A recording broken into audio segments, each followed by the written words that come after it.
Selamat datang. Di depan saya ada Acer Travelmate P2 dan di video ini saya akan menunjukkan cara membuat perangkat Anda lebih cepat.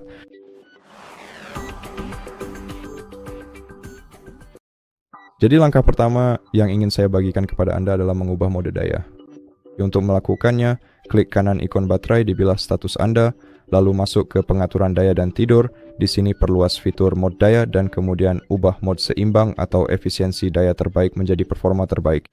Dengan cara ini, Anda akan meningkatkan performa perangkat Anda dan saya hanya menyarankan menggunakan fitur ini saat perangkat Anda sedang terhubung ke listrik karena jika Anda mengatur pengaturan yang sama saat perangkat bekerja dengan baterai, baterainya akan habis jauh lebih cepat.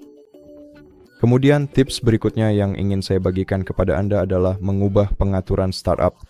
Untuk melakukannya, klik kanan pada taskbar, pilih Task Manager, lalu masuk ke aplikasi startup, klik ikon ini, dan urutkan aplikasi berdasarkan status untuk melihat aplikasi mana yang diaktifkan. Aplikasi yang diaktifkan akan berjalan saat perangkat Anda dinyalakan. Jadi jika Anda memiliki aplikasi yang tidak diperlukan di sini, misalnya peluncur game yang tidak Anda butuhkan atau aplikasi pesan yang tidak perlu dijalankan saat perangkat Anda dinyalakan, cukup klik kanan pada salah satu aplikasi tersebut dan pilih nonaktifkan. Dengan cara ini, Anda akan mencegah aplikasi tersebut berjalan saat PC Anda dinyalakan. Oke, dan tips berikutnya adalah menjaga perangkat Anda tetap terbarui. Jadi, buka menu Start, masuk ke pengaturan, lalu gulir ke bawah daftar dan pilih pembaruan Windows. Jika Anda belum memiliki pembaruan apapun, klik periksa pembaruan dan lihat apakah ada pembaruan yang tersedia. Lakukan ini setidaknya seminggu sekali, atau cukup geser tombol ini ke kanan dan komputer akan melakukannya untuk Anda. Anda saya dapat masuk ke opsi lanjutan, pilih pembaruan opsional, dan temukan semua pembaruan, terutama pembaruan driver. Centang kotak di sampingnya lalu pilih unduh dan pasang. Dan dengan cara ini Anda akan menjaga perangkat Anda tetap terbaru. Setelah pembaruan perangkat Anda diunduh, Anda mungkin harus merestart komputer untuk menerapkan perubahan. Jika Anda harus melakukannya, Anda akan diberitahu baik di tempat ini maupun melalui notifikasi di pojok kanan bawah layar Anda. Seperti yang Anda lihat, untuk saya tidak ada pembaruan yang perlu diinstal, tetapi perangkat ini juga memiliki pembaruan yang khusus untuk perangkat ini dan tidak dapat diperbarui melalui pembaruan Windows. Selesaikan Anda harus mengunduh aplikasi yang disebut Control Center. Terkadang aplikasi ini sudah terpasang di komputer Anda, jadi Anda bisa membuka menu Start dan mencari Control Center.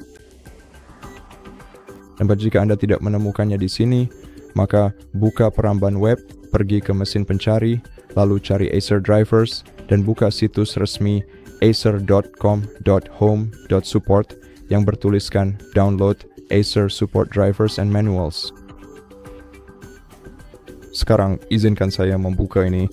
Halaman ini di jendela privat agar tidak meminta saya untuk masuk dalam mode normal.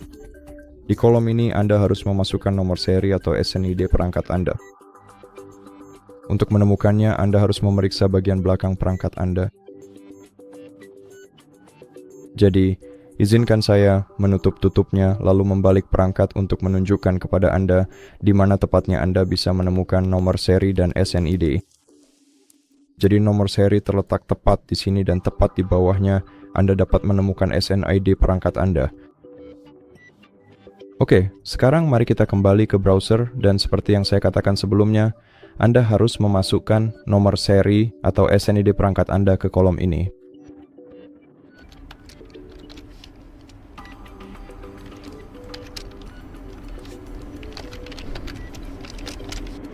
Setelah Anda melakukannya, tekan Enter.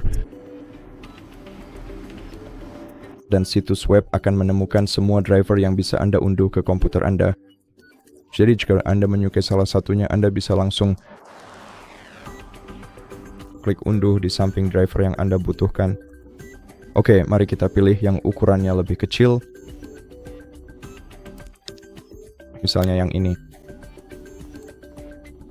Lalu buka file tersebut, kemudian salin dan pergi ke folder unduhan, salin folder yang ada di dalam file zip Anda, lalu buka folder unduhan, buka folder file ini yang berisi driver, dan pilih setup chipset atau setup driver lainnya. klik next untuk melanjutkan, lalu setujui persyaratan, kemudian pilih install, dan klik yes jika diminta. Terkadang, driver juga dapat diperbarui melalui command prompt.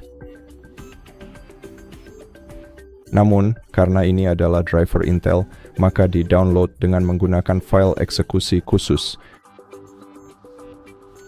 Oke, mari kita tunggu sampai selesai diunduh. Dan seperti yang Anda lihat, setelah driver selesai diunduh, saya harus merestart komputer untuk menerapkan perubahan. Tapi saya akan merestartnya nanti. Sebagai gantinya, Konosea Mechanics menunjukkan sebagai aplikasi penting untuk komputer Anda yang sudah saya sebutkan sebelumnya, yaitu Control Center. Untuk mengaksesnya, buka tab aplikasi, perluas, lalu cari Acer Control Center dan unduh.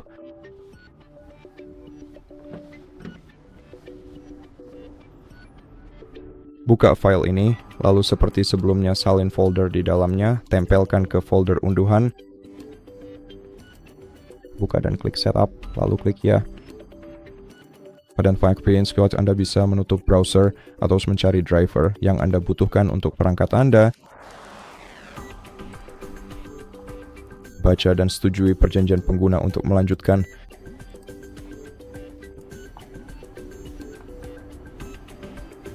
Lalu klik selesai setelah proses instalasi selesai, dan kemudian buka menu, mulai Anda lalu pergi ke semua aplikasi.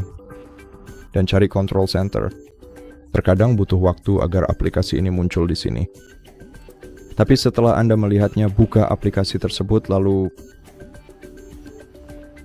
di aplikasi ini Anda juga sebenarnya bisa memperbarui komputer Anda dengan mengklik update.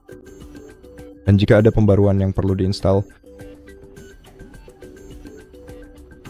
klik periksa sekarang.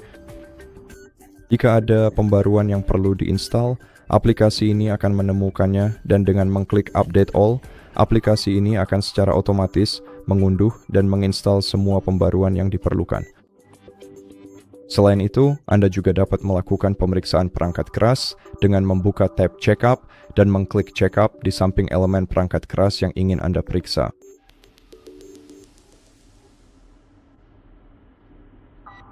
Setelah itu, Anda akan melihat status perangkat keras Anda. Dan jika kondisinya tidak baik, Anda akan diberikan beberapa tips tentang cara menggantinya. Anda juga bisa melakukan tune-up pada perangkat Anda dengan memperluas tab tune-up, lalu memilih optimize.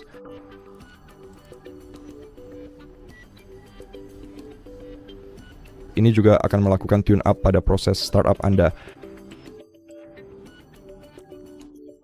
Anda juga dapat menghapus file sampah tambahan jika Anda memilih tab ini dan mengklik clean. Klik OK. Anda juga dapat memilih folder mana yang ingin dibersihkan. Pembersih ini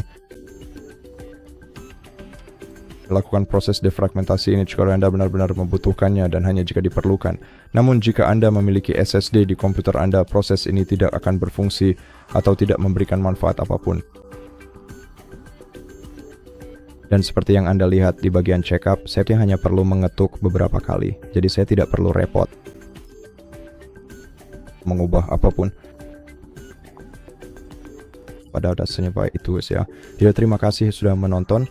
Jika Anda suka, pertimbangkan berlangganan channel kami, beri like dan komentar di bawah. Sampai jumpa di video berikutnya.